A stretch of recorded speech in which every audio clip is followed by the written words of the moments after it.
desearía explicar cómo vive una iglesia y los dos niveles de participación a la vida de una iglesia, una sobre el ministerio y la otra sobre la participación. Participación es una cosa, ministerio es una especificación de una forma particular de participación. ¿Por qué trato juntas las dos cosas?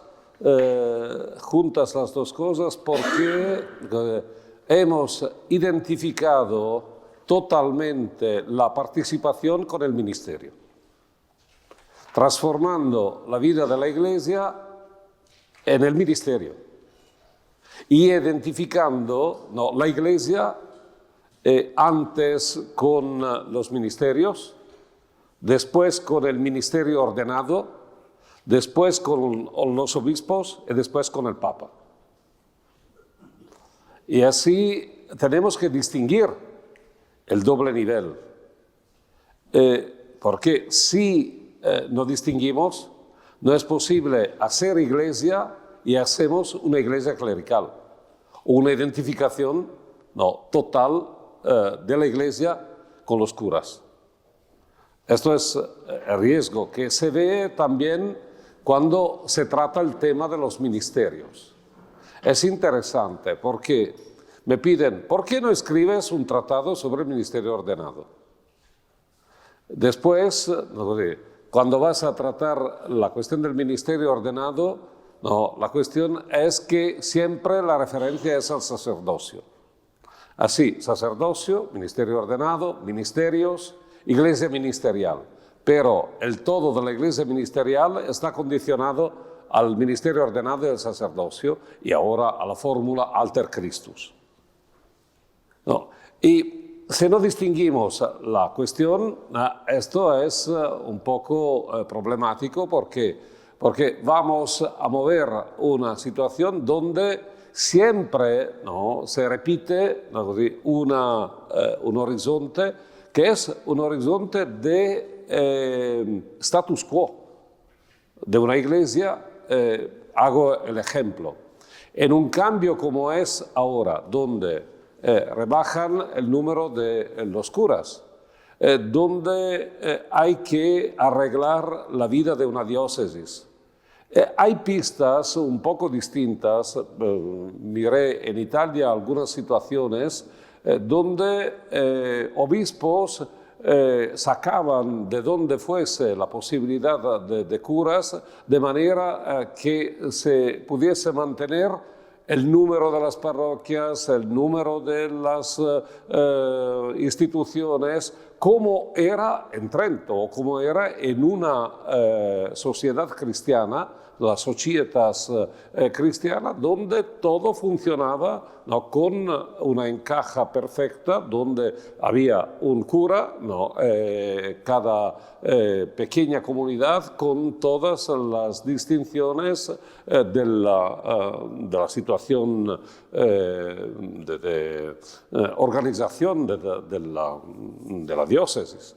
Y así hay que ver cómo fue un poco en la historia, vamos a ver, cómo se aplica a un modelo eclesiológico, porque siempre, y me permitan, no está el diácono, así no puedo decir, escriba, pero los que desean, hay siempre una relación circular entre modelo de iglesia y modelo de ministerio. Modelo de ministerio y modelo de iglesia. El modelo de ministerio condiciona el modelo de iglesia condiciona el modelo de ministerio. La pregunta fundamental es, ¿quién manda en esta relación? ¿El modelo de ministerio manda sobre el modelo de iglesia o el modelo de iglesia manda sobre el modelo de ministerio? Esto es tan fundamental, que la vida de la iglesia está totalmente condicionada por ese rapporto. Voy a hacer el ejemplo más claro, que es el ejemplo del Concilio de Trento. Trento no tiene eclesiología, porque los papas no deseaban que se tratase de la Iglesia, porque así el riesgo era que se tratase del papado, del primado, no, y regresase el tema del conciliarismo. ¿Quién manda en la Iglesia? ¿Quién es la autoridad máxima? Con el Concilio de Constancia, no, todo el problema era que con 3 papas había la necesidad de una autoridad superior que era identificada en el concilio. Se arregla la situación, pero Trento no desea que se retome la cuestión porque no, vamos a empezar aún con la cuestión del conciliarismo. Y así no se trata la Iglesia. ¿Dónde se construye la eclesiología después de Trento? Sobre el decreto del sacramento del orden, donde se explica que se construye, ¿no? O se arregla y se da cuadro legislativo, normativo, ¿no? a un sistema que es de los órdenes menores y mayores. El hostariato, el exorcitato, hablábamos ayer, no, el lectorado, el acolitado, órdenes menores, órdenes mayores, subdiaconado, diaconado y el sacerdocio, el presbiterado, es claro, pero con esta evidencia sobre el sacerdocio. Porque allí está la potestas ordinis y no hay diferencia en el conficer Eucharistiam entre un cura, un presbítero y un obispo. Y después la otra escalera, ¿no? de la potestas jurisdicciones. En este sentido, ¿no? es interesante porque ver cómo funciona la jerarquía es ver cómo es la Iglesia, porque se distingue entre laici y chierici. Ingresar en el estado clerical significa estar separado totalmente y poner una situación que es una situación de presencia en la sociedad cristiana del hombre del sacro, que está totalmente dedicado al servicio del Señor, no sobre el altar, no en la repetición del sacrificium crucis. No, en este sentido, no, la misa es con esta perspectiva y la motivación es una motivación muy fuerte, ¿no? Porque es la defensa ¿de qué? De la jerarquía sin recorrer a la jerarquía.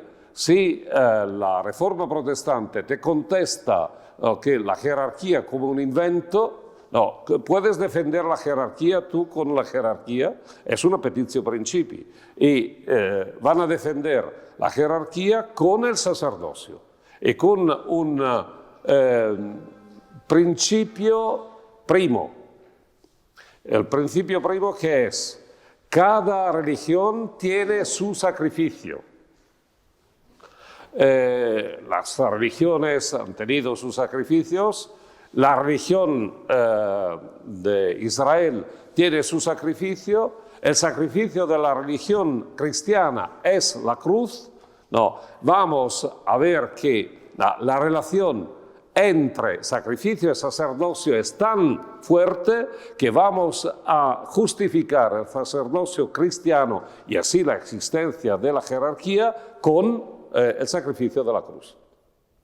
En este sentido, la construcción de la liturgia tridentina, que es algo que corta totalmente frente a una tradición. Los que dicen la tradición, tienen que conocer que hay choques en el camino de la Iglesia como la Reforma Gregoriana, que es una descontinuidad eclesiológica, y la Reforma Tridentina, que es una descontinuidad litúrgica. Lo que se hizo en las iglesias para arreglar las iglesias a la liturgia tridentina es algo impresionante. Y a ver, en esto, cuando se siente hablar de tradición,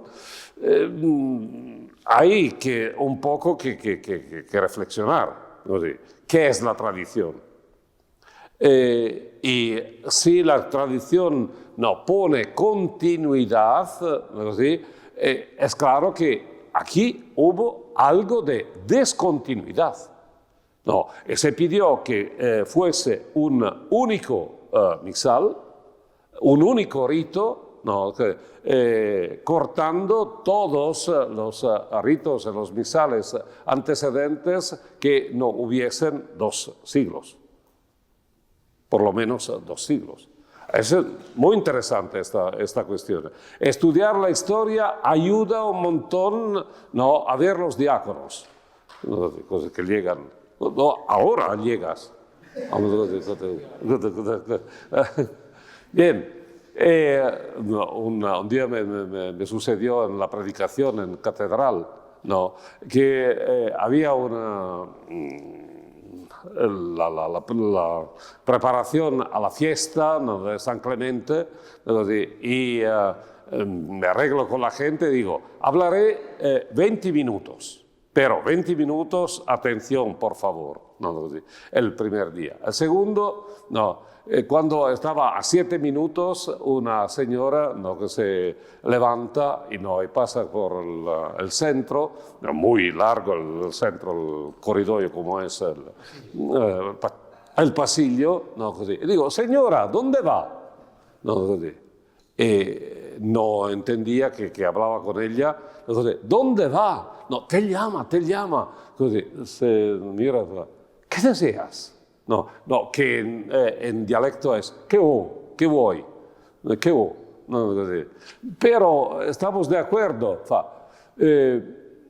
Tengo que ir a preparar la cena a mi marito. No, così, tengo que preparar de comer, no, così, al marido. No, così. No, così. Es más importante que, no, così. Vamos, no, così, a recuperar nuestro discurso. Así el diácono que tenía que hacer el servicio, no, così. Está al servicio, no, così. A preparar la cena, no, es un poco pronto. No, così, no. Trento organiza así, ¿no?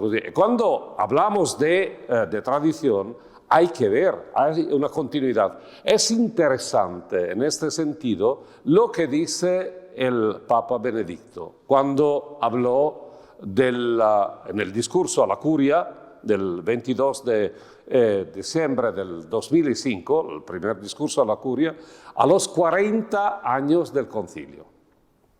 Y habló de una hermenéutica, dice, se chocaron 2 hermenéuticas, la hermenéutica de la descontinuidad y de la ruptura, a la cual resistió la hermenéutica de la continuidad y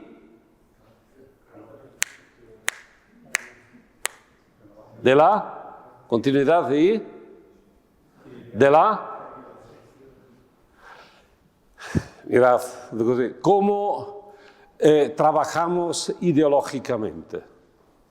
Porque el texto no dice la hermenéutica de la continuidad y de la reforma,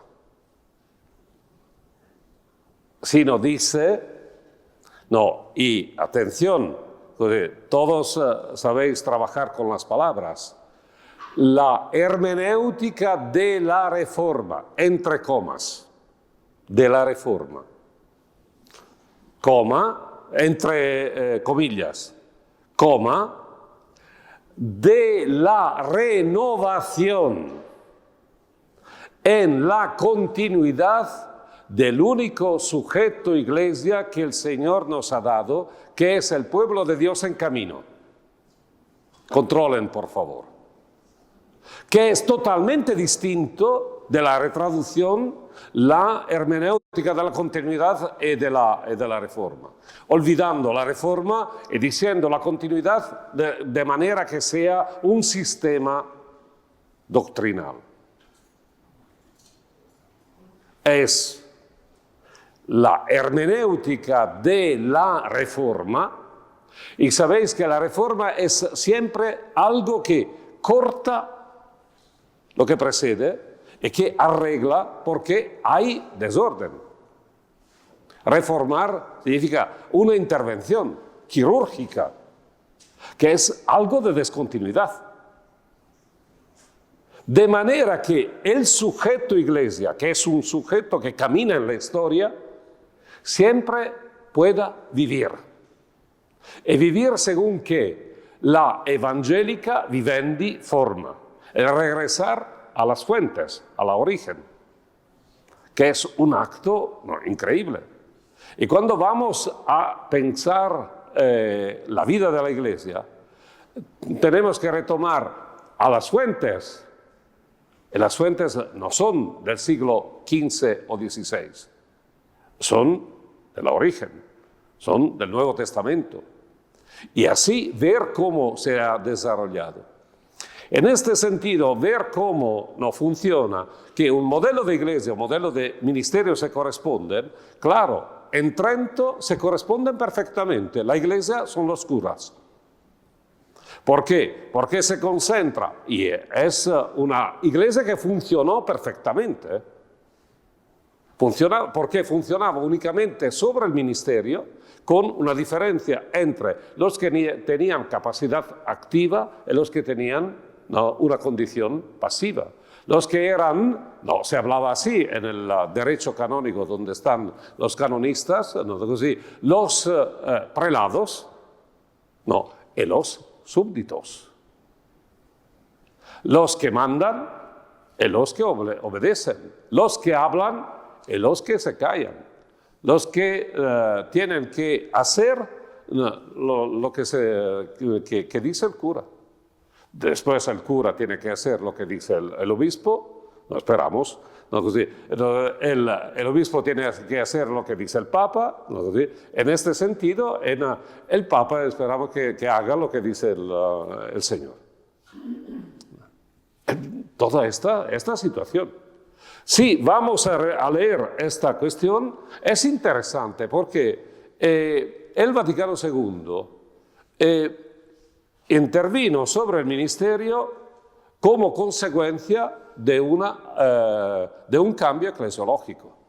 No deseaba tocar nada. Cuando en el Sacrosantum Concilium se trata del sacramento del orden, dice, se arreglen los ritos, según necesidad, pero sin dar indicaciones, otras. Y cuando cambia, cuando en Lumen Gentium se ve con claridad que un cambio eclesiológico, que es el reequilibrio entre el Papa, el primado, como figura que identifica la Iglesia, y los obispos, hay que arreglar, y así la afirmación que es, como el primado en el Vaticano I se afirma sobre la naturaleza episcopal del primado, así cuando vas a arreglar la afirmación que es, que la consagración, se hablaba de consagración episcopal, confiere la plenitud del sacramento del orden. Antes se decía a la cumbre, la plenitud, que la afirmación no es de las más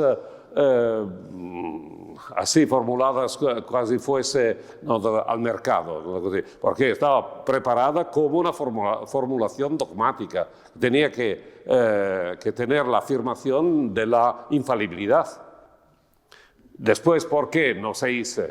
Porque los papas no deseaban una afirmación dogmática porque esta pretende el canon pretende la excomunión, ¿no? Così. Y decimos, si hacemos un concilio donde se hable de la verdad de siempre en una modalidad de presentación actualizada, decimos, con el aggiornamento, está claro que no podemos hacer excomunión. No, y en este sentido no se hace la declaración dogmática, pero esta es la doctrina de la Iglesia hasta que no llegue otro concilio que diga estamos equivocados, o un papa que dice, que hace una afirmación dogmática infalible, no, que dice, no, la doctrina de la Iglesia es esta. Hasta que no llegue esta afirmación, esta es la doctrina de la Iglesia. Y la afirmación, ¿qué comporta? Doble consecuencia. Una consecuencia de carácter eclesiológico y una consecuencia de carácter ministerial. La consecuencia de carácter eclesiológico, ¿cuál es? Que si el obispo es el obispo y tiene la plenitud del sacramento del orden, está claro que no puede ser simplemente un administrador. Que no, es principio de unidad de una iglesia y la diócesis no es simplemente una provincia eclesiástica, es una iglesia particular o una iglesia local, donde está presente y actúa la iglesia de Cristo, una santa, católica y apostólica. Y así la iglesia, ¿qué es? Es una comunión de iglesias. Es el cuerpo místico de Cristo que se puede decir, dice Lumen Gentium 23, el corpus ecclesiarum. Y en este sentido, claro, progresa también la doctrina sobre el primado porque se dice que no es únicamente el principio de unidad de todos los bautizados y de todos los obispos, sino también de todas las iglesias. Y tiene un sentido tan profundo, ¿no?, que permite de decir, no, hay una clarificación sobre el primado como principio de unidad de la Iglesia. En este es la mirada eclesiológica. Pero la mirada ministerial, ¿cuál es? Que no funciona la distinción entre potestas ordines y potestas jurisdicciones.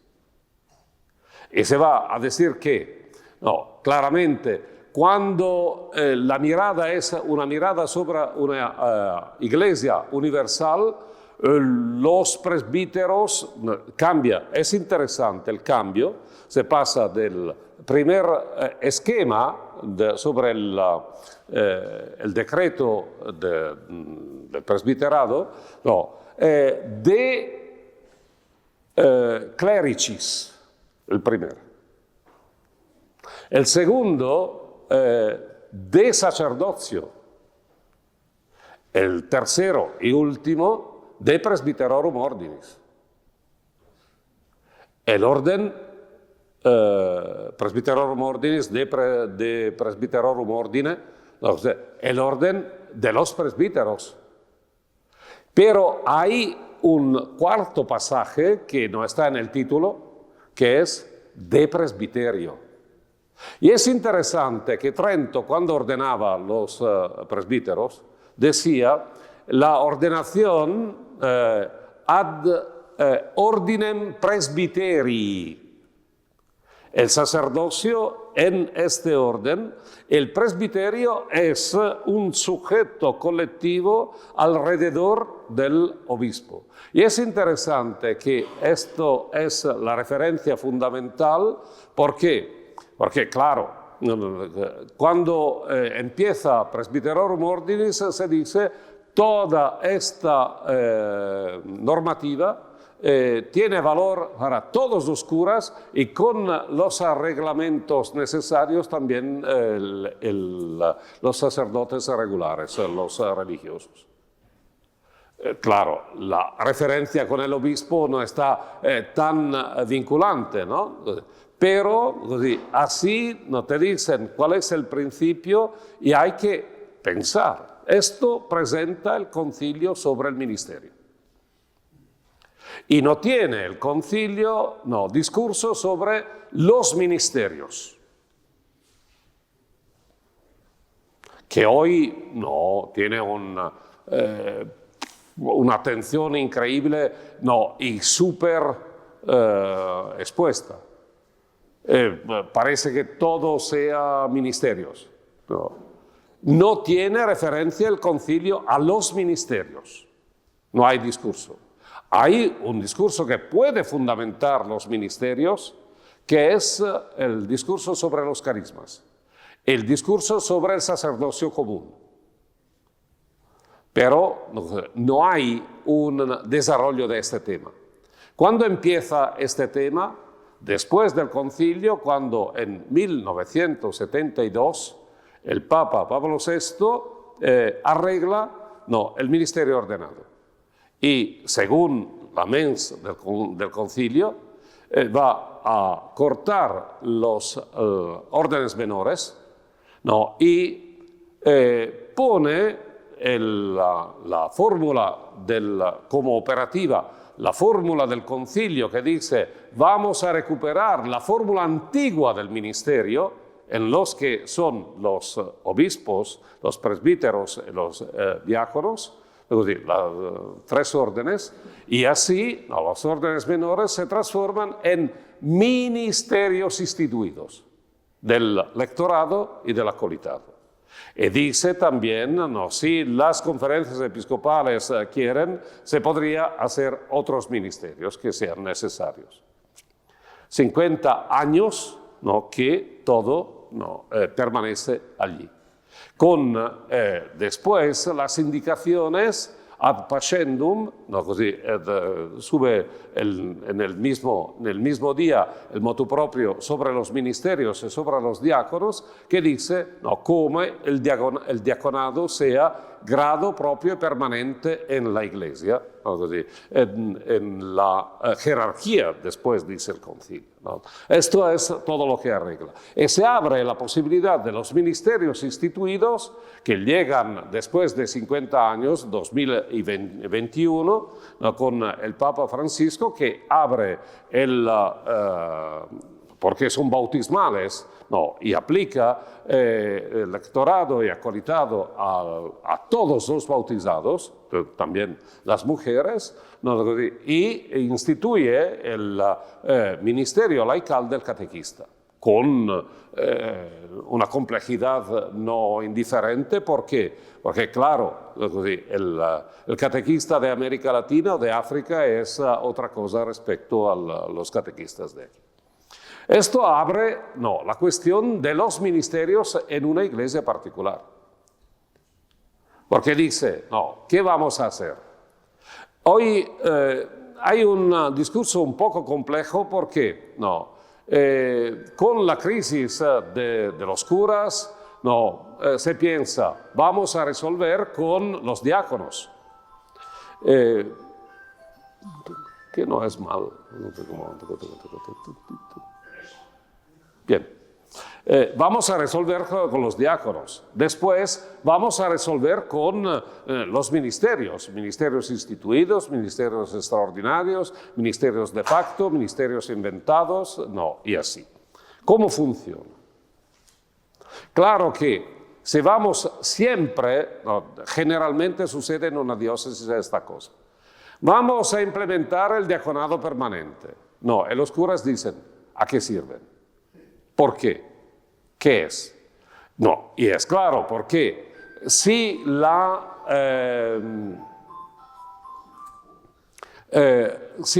naturaleza y la función de los diáconos no están claras, ¿por qué hacer monaguillos ancianos? Muchas veces sucede así, Y hay que pensar con atención. En mi experiencia, mi obispo, el que hice los primeros diáconos en 1980, decía a los curas, pero el concilio no has entregado esta tarea y esta profecía. ¿por qué no vamos a escuchar el discernimiento de la Iglesia? Y empezó así, con una atención muy equilibrada a las funciones, de manera que fuesen dentro en la Iglesia realidad que edificaba la Iglesia según un modelo de Iglesia que llegaba del concilio. En este sentido, ¿dónde está el problema? Siempre pensamos toda la cuestión a partir de los curas. ¿Por qué? Porque vivimos aún en una iglesia que tiene como modelo de referencia Trento, el modelo de referencia de la parroquia con todo lo que se hizo en una sociedad cristiana que funcionaba perfectamente. ¿Por qué? Porque todos eran cristianos. En esta perspectiva, la sociedad estaba arreglada con esta distinción. No, un campanario, una iglesia, un cura, no, un pueblecito. La referencia es perfecta. Hay una presencia, hay un acompañamiento desde el nacimiento hasta la muerte, ¿no? de cada uno que está presente, con todo lo que es necesario. En un modelo distinto de iglesia, ¿por qué tenemos que cambiar el modelo de iglesia? ¿No funcionaba? No, ¿ves que no funciona? Decir que el concilio no es responsable del cambio, no, de lo que hubo, perdonen, es una tontería. Porque es leer, no, la vida de la Iglesia como si la vida de la Iglesia fuese totalmente aislada respecto a la vida, a la historia. Cuando yo digo, mirad, sin el concilio, ¿qué sucedería o que sería sucedido a la Iglesia en el 68? Me dicen, no così, habría pensado todo el Espíritu. ¿Y si fuese que el Espíritu pensó antes? Y pensó de manera que el discernimiento de todo un cuerpo episcopal, mirad, a Trento, que es el concilio de referencia, cuando fueron muchos, los obispos fueron 300. Y con todos los condicionamientos de los reyes. Cuando el rey de España no mandaba porque estaba peleado con el rey de Francia, estudiar la historia ayuda un montón. Decir que el Vaticano II es esto, es decir que los obispos eran tontos y que hicieron una cosa contraria a la tradición, contraria al magisterio, contraria a la verdad, contraria a... Yo no me asumo esta responsabilidad de decir una cosa tan fuerte y tan arrogante.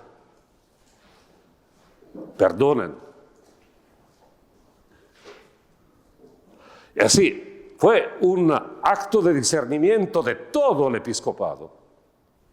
En una escucha del Espíritu, que te presentan una capacidad de discernimiento de la situación que desde allí a 3 años explotó. No la situación de la Iglesia, la situación del mundo, cortando totalmente el principio de autoridad y cambiando totalmente una situación con un cambio político, con todo lo que llega. No, cuando llega el muro de Berlín que se cae, no, così, y cambia el mundo, y estamos en un mundo donde no hay muros, y todos se mueven como desean.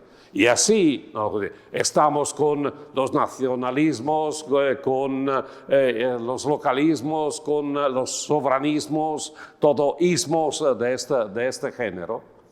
No. ¿Dónde está la posibilidad para la Iglesia de ser testimonio dentro de esta sociedad de una fe, de una esperanza y de una comunidad en la fe, la esperanza y la caridad que es de una fuerza extraordinaria? Estamos viviendo algo de tan novedoso. Ayer el chico que me hizo la entrevista me dice que no haga no sé qué, pero ¿cómo imagina la Iglesia del tercer milenio? Estamos construyéndola. En esta construcción, el concilio nos da una iglesia que es comunión de iglesias. Y esta es una iglesia. Y aquí están dos sujetos fundamentales para edificar esta iglesia, que son el obispo y el presbiterio. El presbiterio y el obispo. El obispo como principio de unidad del presbiterio, el presbiterio como el senado del obispo, según la concepción antigua. Los curas no son únicamente el número de curas que son de sacerdotes necesarios para la pastoral. Es un sujeto colectivo, comunitario, donde cada uno pertenece al sujeto y pertenece a una realidad compleja de unidad. Si no pensamos esto, no vamos según cómo empuja el Espíritu a recuperar esta idea del presbiterio. Claro, después vamos a decir, sí, pero tenemos que trabajar dentro de la comunidad y hacer el todo. Atención, porque en este sentido, ¿qué sucede? Que muchas veces hacemos una idea de los ministerios a escalón, rebajando. El cura, después el diácono en ayuda del cura, el acólito en ayuda del diácono y del cura, el lector en ayuda del acólito, del diácono y del cura, y después pum, pum, pum, pum, hasta el nivel ínfimo. ¿Puede ser así? Es claro que si vamos siempre empezando desde el sacerdocio, después todo esto es referencia fundamental. No pensamos desde el sacerdocio, pensamos desde el ministerio. Hacemos una diferencia no entre curas y pueblo, sino entre ministros y pueblo. Y hay, lo pienso siempre, cuando entramos los jovencitos en seminario, preparaban a una función de poder. Y era claro que el cura era alguien que contaba en el pueblo. Se decía, importante es el cura, el alcalde, el farmacista. Algo de así. Ahora, ¿quién es el cura? Y claro, el deseo de hacerse cura no funciona como un nivel sociológico, sino funciona por contraste como algo de heroico. Y esto hay que ponerlo en marcha. Pero está claro, en una posición de cumbre, te hacían también una espiritualidad del ejercicio del ministerio. Estás humilde, no imponga su voluntad con orgullo, la imitación de Cristo. Hoy, no. Se llega haciendo ¿qué? buscando una identidad en este sentido, no, y el ministerio te educa. Pero hay ministros laicos que ejercen su función como si fuese su vida. No, y hay un clericalismo de los laicos que está montando, de los ministros, impresionante, mucho más que los curas.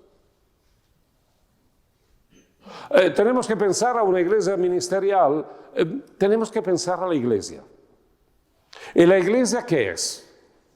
La comunión de los que, dice el Concilio Vaticano II al número 9 del Lumen Gentium, de los que miran a Cristo no son discípulos. Y la vida cristiana no es únicamente hacer. Y la condición, la dignidad cristiana, no es esta cuestión que tenemos que todos tienen importancia en la iglesia porque hacen algo. Tienen importancia en la iglesia porque son hijos de Dios en una fraternidad que es comunitaria. Y la vida cristiana es más simple que montar todas estas cuestiones de manera que parece que somos la industria del religioso o la fábrica de no sé qué, del hacer religioso.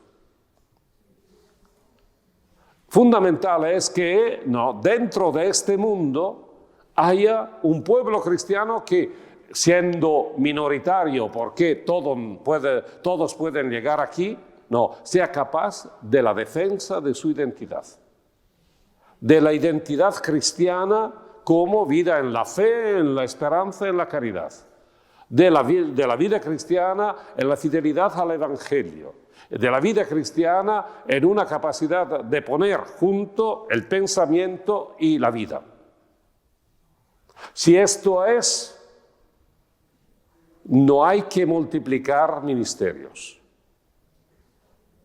Y si vamos a pensar el ministerio desde la iglesia particular, yo lo pienso con una simplicidad increíble.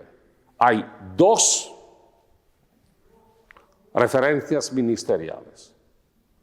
Una referencia ministerial clara, siempre igual, bloqueada, que es el ministerio ordenado de los sacerdotes. Ad ministerium y ad sacerdotium, la tradición conocía dos ordenaciones. La ordenación ad sacerdotium es la ordenación ad sacerdotium in ordo presbiteri. El presbiterio alrededor del obispo. Y antiguamente no eran muchos. Es interesante que la multiplicación de los ministerios no empieza, voy a repetirlo, no desde los curas, sino empezó desde los diáconos. Porque hay una doble referencia de la doble ordenación. La ordenación ad sacerdotium se refiere al corpus eucharisticum, a los sacramentos, a la Eucaristía como el centro de la vida de la Iglesia, y es que no es únicamente misa. La Eucaristía hace la Iglesia hace la Eucaristía, de manera que allí se ve la Iglesia, la comunidad. Y es interesante, en este sentido, el presbiterio es el ministerio claro, bloqueado ad sacerdotium. Y no puede faltar de ninguna manera. Pero es claro, es el punto de más fuerte conformación en la referencia iglesia, ministerio, iglesia. ¿Por qué? Es el sujeto de memoria alrededor del obispo. El obispo no puede prescindir del presbiterio, el presbiterio no puede prescindir del obispo. El obispo es el principio de unidad de una iglesia y lo es junto al presbiterio, que es su senado. La idea antigua del presbiterio es que aconseja el obispo.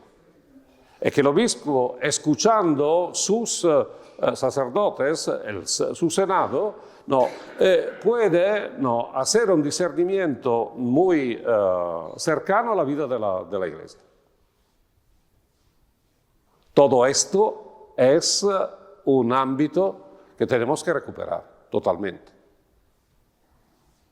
Donde vamos a conocer cómo tiene que ser esta relación. El concilio dice el obispo es padre, después cambian muchas cosas, se dice algunas veces como broma, que el cura, cuando es cura, pretende que el obispo sea dentro del presbiterio. Y cuando se hace obispo, atención, vicario general, que dice, pero estoy sobre, como dice, superius, encima del presbiterio. Es claro que hay una relación extraordinaria, fundamental, en este sentido, entre obispo y su presbiterio. Y si puedo pensar a una vida plena de esta iglesia, uno de los matices más fundamentales es la relación entre obispo y su presbiterio. Cuando no funciona esta relación, la iglesia sufre. Por eso hay un grupo en este camino del sínodo que está pensando a los nombramientos de los obispos. Claro, porque hay una relación fundamental entre la iglesia y su obispo. El obispo es su iglesia, porque está confiada al obispo. El obispo es su presbiterio, el presbiterio es su obispo. Una de las cosas más fundamentales en la vida de una iglesia es esta. Donde falta la relación, la iglesia sufre, el presbiterio sufre. Esta es una cosa. La segunda, los ministerios. Cuando sale una iglesia, el reconocimiento de una iglesia local es evidente. En una iglesia universal sirven las categorías. Y si están suficientes los curas, no está necesario nada de otro orden. En una iglesia local, donde hay un cuerpo, el pueblo de Dios, el pueblo de Dios, que es un cuerpo en un lugar, no que camina. No, es claro que hay una ordenación ad ministerium, que es ad ministerium episcopi en la tradición, con la doble referencia. El obispo tiene en sí mismo la función ad sacerdotium e ad ministerium. La curación del cuerpo eucarístico, de manera que el pueblo de Dios puede recibir el alimento, y la curación del cuerpo eclesial. Y en la curación del cuerpo eclesial, ¿es necesario que sean curas? Mirad, hemos identificado la curación con el gobierno. El gobierno con la presidencia de la comunidad, y así vamos a eliminar cada ministerio que no sea de presidencia. La cura del cuerpo eclesial funciona a partir del obispo. ¿Y puede funcionar con qué? Con la identificación de ministerios que pueden ser desarrollados por curas, por diáconos. No, la tradición identifica esta capacidad en los diáconos, en laicos, en hombres, mujeres. Ayer hice el encuentro con los que trabajan en la curia. Es una curia muy, ¿cómo se dice?, arcobaleno. Con todas, hombres, mujeres, religiosas, curas, hay todo. Porque esta ministerialidad no tiene necesidad de una imposición de manos. Después, no, la tradición dice, no, en esta ministerialidad, quien desarrolla continuativamente, de manera firme, como colaboración con el obispo, cuando hay la ordenación de un diácono es solo el obispo que impone la mano, y no los diáconos, porque no es un cetus, es un orden. Cuando hay la ordenación del presbítero, ¿quién impone la mano? El obispo. Después, no. Como participación, indicación, sería bueno, digo yo, sería bueno que a imponer las manos sobre la cabeza del presbítero no sean los amigos que llegan de no sé dónde, mas sea el presbiterio. O sea, antes de todo, el presbiterio, después también los amigos. Es verdad que el concilio habla de una fraternidad universal, pero no existe un presbiterio universal.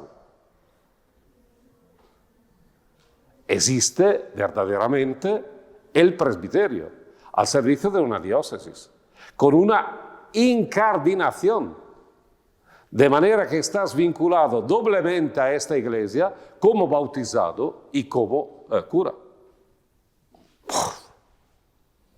Y ahora, no, voy a concluir. Doble, no, registro.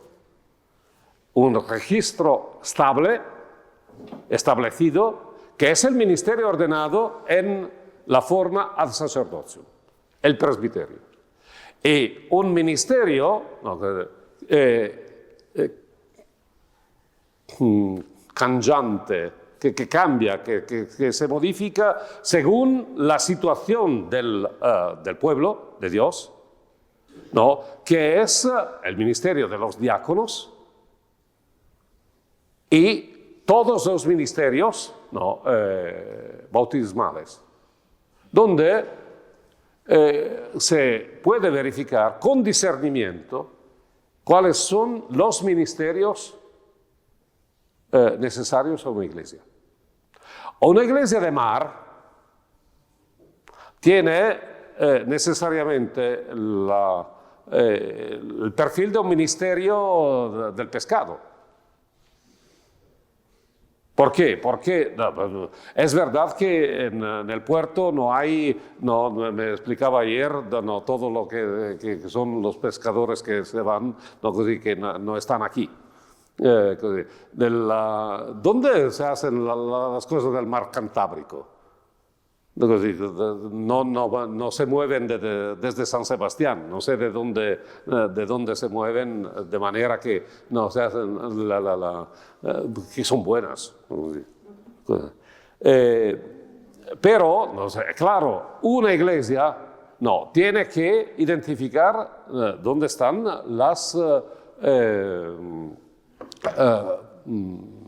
los ministerios necesarios. Lo digo siempre, en montaña hay la necesidad del ministerio, permitan un poco de broma, del San Bernardo.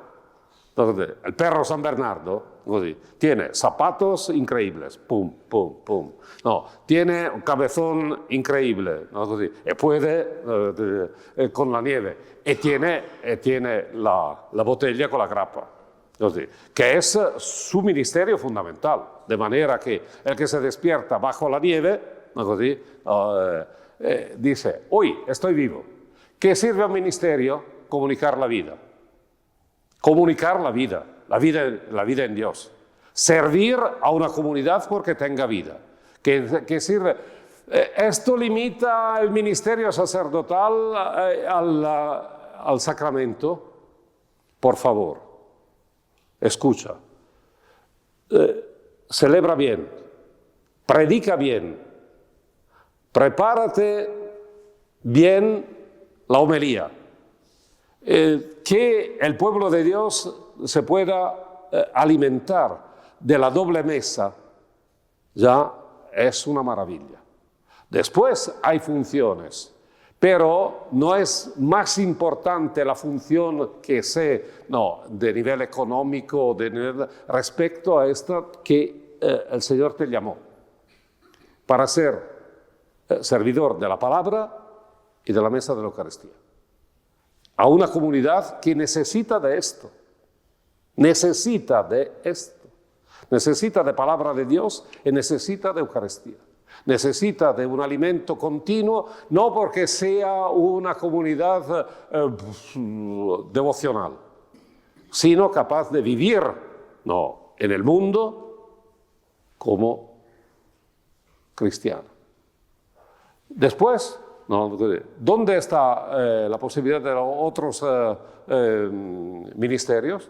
En el discernimiento de esta iglesia, en el discernimiento del obispo, que tiene obligo, no solo libertad, sino obligo de pensar a cómo servir este pueblo que está confiado a su ministerio. Y se lo hace solo, podría. Se lo hace con, es mejor. Es eclesial. Y lo hace ¿con quién? Lo hace con el consejo de sus consejos, el consejo presbiteral, puede ser también todo el presbiterio, el consejo presbiteral, el consejo pastoral diocesano, puede ser el consejo pastoral diocesano y todas las comunidades o las presencias en la diócesis si hace una consulta. Claro, según el nivel. No está obligado a consultar sobre todo en cada situación, pero la necesidad de construir una mentalidad y un orientamiento compartido. Esta es la vida de una iglesia particular, que tiene su identidad y camina en la historia en una modalidad clara cuando sabe quién es, qué tiene que hacer, cómo caminar. En este sentido, claro, un sínodo puede ayudar, porque es el momento donde se dice cómo vamos, cómo caminamos, qué hacemos para ser la iglesia del Señor. A mí me parece que esto es algo que ayuda un montón, pensando que la vida cristiana es más que el ministerio. Que el ministerio está a servicio de la vida cristiana, que sea una vida santa, libre, verdaderamente una iglesia en la libertad de Jesucristo. Gracias.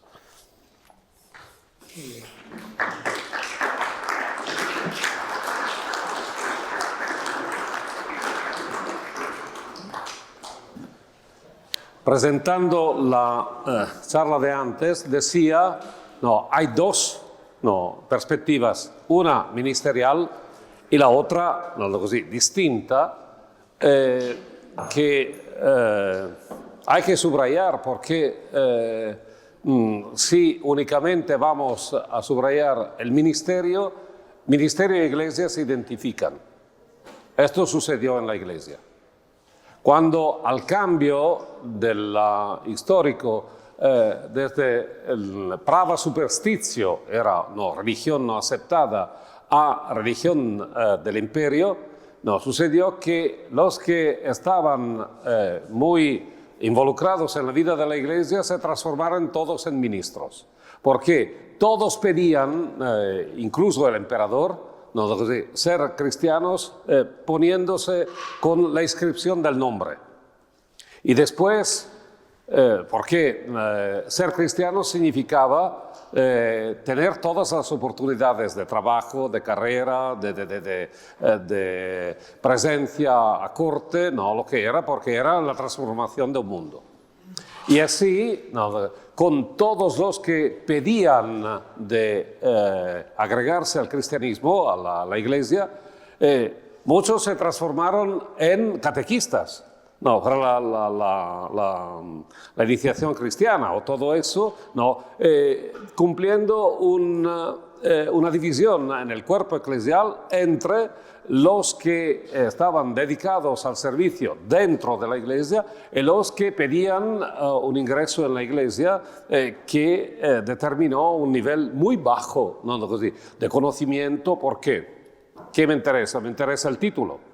Me interesa la inscripción, después no hago todo lo que no pide. Y esto rompió la vida de la iglesia como vida de una comunidad que camina con un conocimiento, con una conciencia, con la capacidad de ver la vida cristiana como iglesia y no como símbolo. Esto es, y allí no se crean las distinciones, no, el término clero que estaba dedicado a toda la comunidad se dedica a los que están involucrados en los ministerios, todo esto no, se multiplica de esta manera. Ahora, tenemos que recuperar la vida de la iglesia como comunidad que camina junta, con un nivel de conocimiento, de conciencia, de madurez cristiana que ahora no se ve.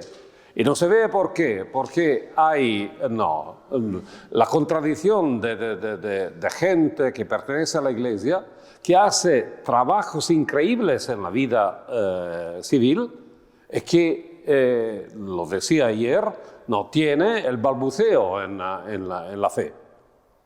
Y esto produce ¿qué? Que en la fe, la opinión de los medios, la opinión corriente, penetra en la iglesia y va a producir una reducción de la fe a opinión. Y todos tienen sus opiniones. ¿Y esto qué produce? También una complicación al sujeto fundamental infalible, el primero, lo que existía. En la antigüedad no había sujetos infalibles que no fuesen la iglesia, la totalidad de los bautizados, porque el Espíritu no puede equivocarse en todos. No, y así, decir la iglesia es infalible o indefectible, no puede errar en la fe, es la afirmación fundamental que ha mantenido la iglesia en su camino de fidelidad a la tradición, al Evangelio. Tenemos que recuperar esta situación con una identidad de iglesia, con una identidad de nivel alto, que no significa que todos tienen que hacer la gregoriana o el angelicum o no sé qué, los estudios teológicos. O que van al estudio de los claretianos ahora que el obispo es claretiano. Es claro, sino un conocimiento, una madurez sapiencial de la fe, que madura desde la escucha de la palabra de Dios. ¿Cuánto es importante la centralidad de la palabra de Dios en la vida de nuestras comunidades? La escucha de una fe que madura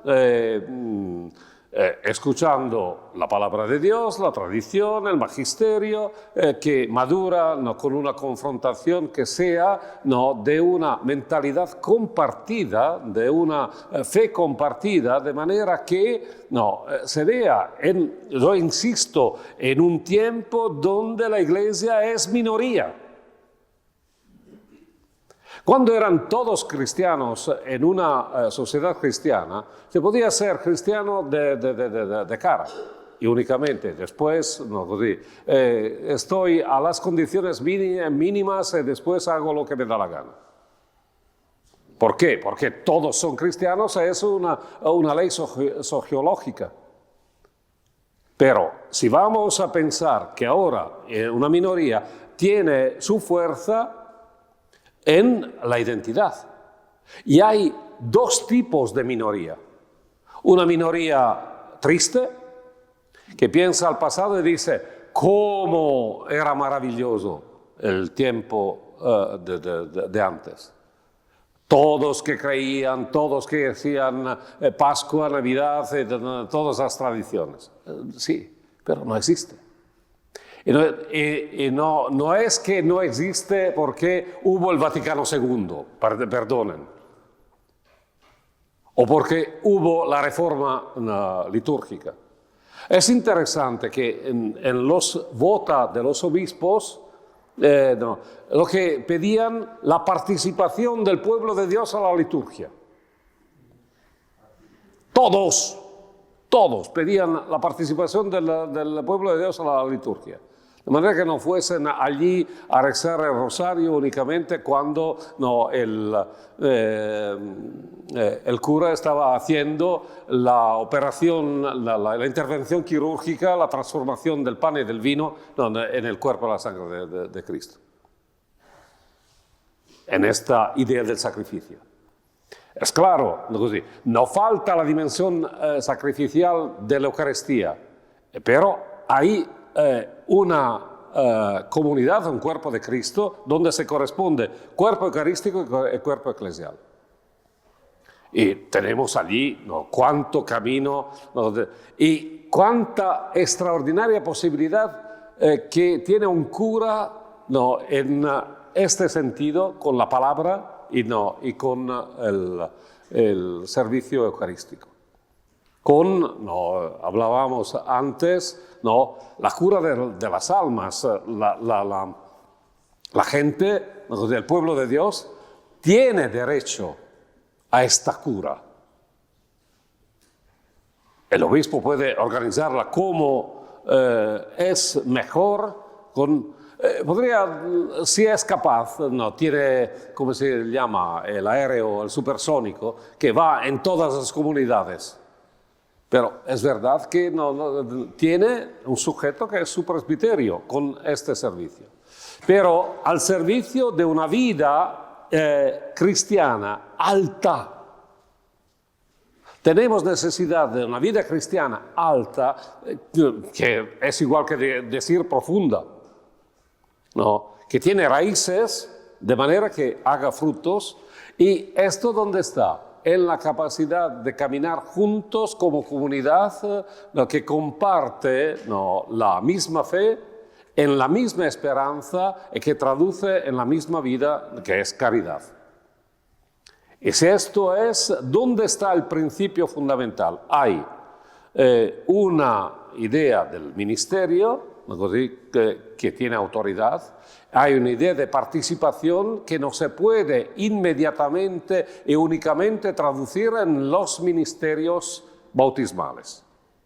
Esta es una forma de participación si hay necesidad. Yo estoy preparando un libro con un título un poco provocativo, que es "No de solos ministerios vive la Iglesia".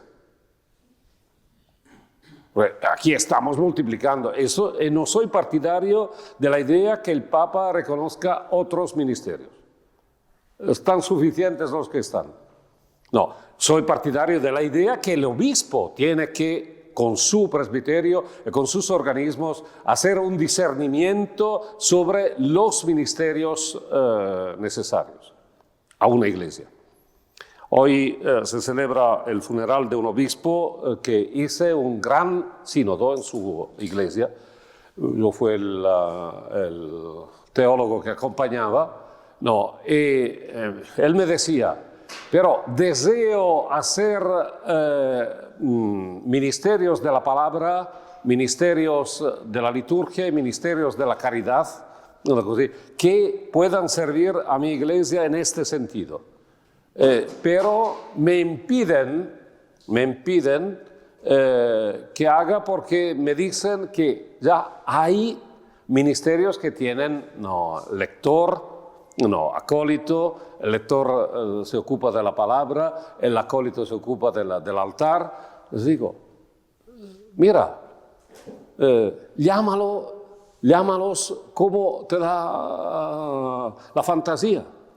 No llamarlos como están instituidos. Puedes instituir porque el obispo tiene, ¿verdad, canonista? Capacidad legislativa.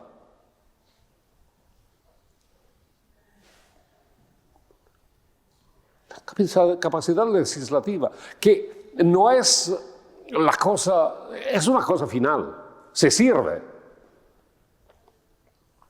Y en este sentido, el ministerio es una forma de participación, pero la forma más grande de participación es,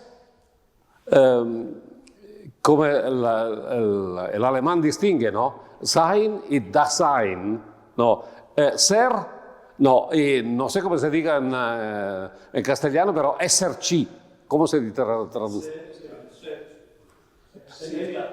Y actuar no es lo mismo de actuar, ser aquí, estar, gracias, estar, ser y estar, que es una forma de ser involucrada, de participación. ¿En qué? ¿En qué? Si yo soy hijo de Dios, lo soy, y mis hermanos igualmente, y somos una comunidad.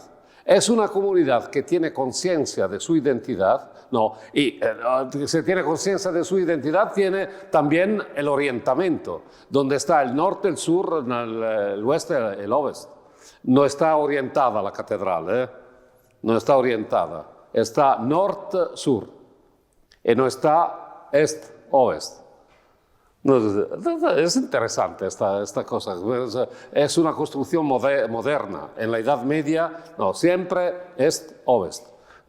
Y lo decía el obispo esta mañana, si es una catedral, es ovest-est, de manera que el obispo que está al ovest refleja la luz del Cristo que entra por la puerta o por el rosone, y refleja la luz, es el Cristo. Es interesante la simbología de la Edad Media.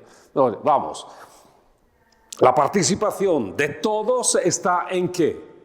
Si somos hijos de Dios, es la escucha de la palabra de Dios, es la escucha del Espíritu. Ma la consecuencia de la escucha del Espíritu y de la escucha de la palabra de Dios, ¿qué es en la vida de la Iglesia? El discernimiento. La escucha del Espíritu es el discernimiento, en la obediencia a la palabra de Dios siempre es el discernimiento, y más que una comunidad está a nivel, más es capaz de discernimiento. Más está baja y más se va a transformar la vida de la Iglesia en una representación televisiva, donde hay todos dicen su opinión. Y después tú puedes quedarte con tu opinión porque son opiniones. La Iglesia no vive de opiniones, vive de la fe. Y la fe es un camino donde tú vas a compartir una relación, antes de todo, con el Señor, en la luz del Espíritu. Y todos en esto tienen capacidad de pensar en la fe. Y el discernimiento es que vamos a pensar juntos, no porque alguien impone, sino porque el Espíritu hace conspiratio y así hace madurar una fe compartida. Es impresionante hoy, hay fe en la iglesia, pero es una fe que choca siempre, donde el que intuye algo de nuevo pone conflictos. Claro que después hay la posibilidad en antiguo, los concilios y después el magisterio, a controlar esta cuestión. Pero no tendría que ser necesario si estamos dóciles, si obedecemos al Espíritu que trabaja en el corazón de cada uno, y juntos que produce una visión compartida. En este sentido, el trabajo más importante de un cura, ¿qué es? La formación. Formación, formación, formación. Ofrecer palabra de Dios, participar, y muchas veces tenemos cosas administrativas y económicas. Por eso decía, hay la posibilidad de distinguir la administración de una presidencia.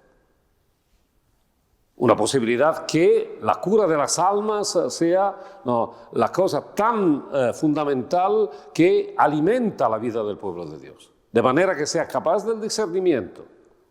Y en este camino de discernimiento hay dos niveles, un nivel individual y un nivel comunitario. Esto no voy a explicarlo. Cada uno tiene que madurar en la fe. Si madura en la fe, más puede contribuir. Porque es como conocer una lengua o como conocer una materia. Si no sé nada, ¿qué voy a decir? Esto es la lógica del talk show, no sé cómo se llama, de la presentación a la televisión cuando hacen el debate, donde hay este contrario, pero este contrario, ¿qué sabe? Sobre la fe, te van a llamar el teólogo y el despistado. Pero si hablamos de esta cosa, alguien tendrá competencia. Y en este sentido, el nivel individual es crecer en conocimiento y competencia. Que no es, estudiar, todos la teología, la facultad de teología, pero conocer los fundamentos. Que había un cura en mi presbiterio que decía, yo una vez he leído el Evangelio, una vez, y no sabía hablar. Y toda su vida era decir la misa, 17 minutos el domingo y después hacer lo que da la gana. Y yo decía, ¿qué sirve? Esto era un cura. La gente, es claro, en una sociedad cristiana, el obligo de la misa y comulgarse una vez al año, al menos a Pascua, con una confesión al menos al año, por lo menos al año. Claro, tú vas a poner condiciones mínimas de sobrevivencia, pero en una comunidad que sea minoritaria, la segunda modalidad no es como era bien el tiempo pasado, mas como es bien el tiempo que viene. La capacidad profética. La capacidad profética es caminar juntos con conciencia al doble nivel. Una iglesia tiene un doble nivel que tiene sus organismos. Y sus organismos son el Consejo Presbiteral y el Consejo Pastoral Diocesano. El Consejo Presbiteral representa el presbiterio y el Consejo Pastoral Diocesano representa la iglesia local. ¿Cómo se represente?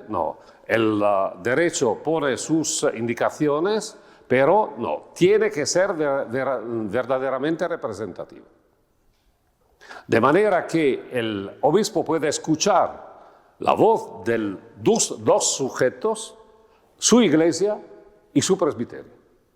y funciona en circularidad. Yo pienso que esto obliga también que los que están elegidos en el Consejo Pastoral sean verdaderamente representantes del presbiterio, sean la voz del presbiterio, que no es una voz polémica o una voz reivindicativa, no es una voz de verdad, de un sujeto que es verdaderamente sujeto comunitario, colectivo. Una cosa. Y la otra, lo que es más difícil, pero hay que pensar en esta perspectiva, que el Consejo Pastoral Diocesano sea representativo de la Iglesia. No puede ser una representación uno y uno como una suma, così, los movimientos, los religiosos. Così. Es verdad que este es un criterio, pero no puede ser únicamente un criterio cuantitativo. Hay que pensar la modalidad donde el Consejo Pastoral Diocesano sea lugar de escucha del Espíritu.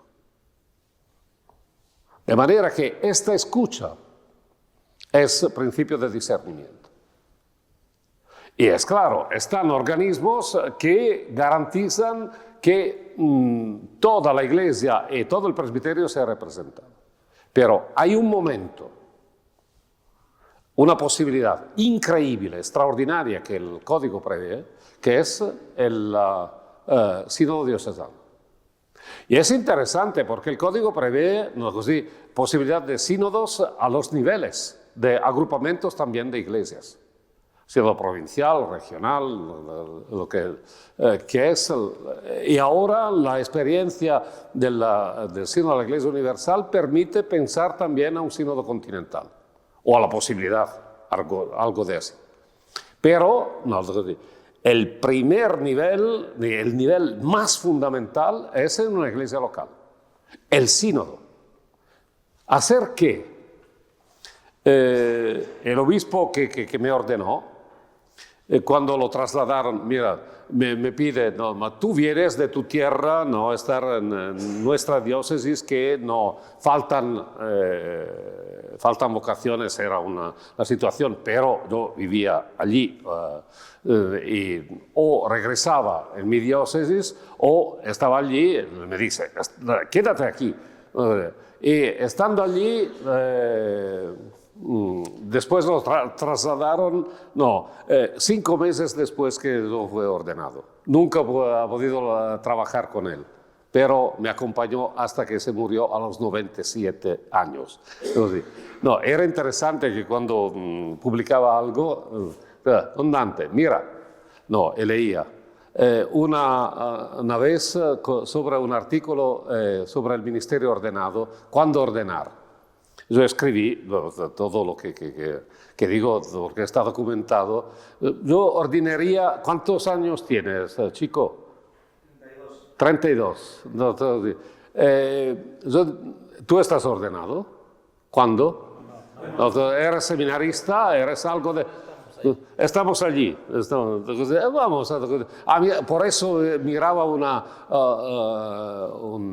un traje un poco original y distinto, ¿no? Così, ¿no? Yo escribí a los 40 y así te faltarían 8 años. Così. Él lee y me dice, comparto todo, no la edad 35, te faltarían solo 3 años.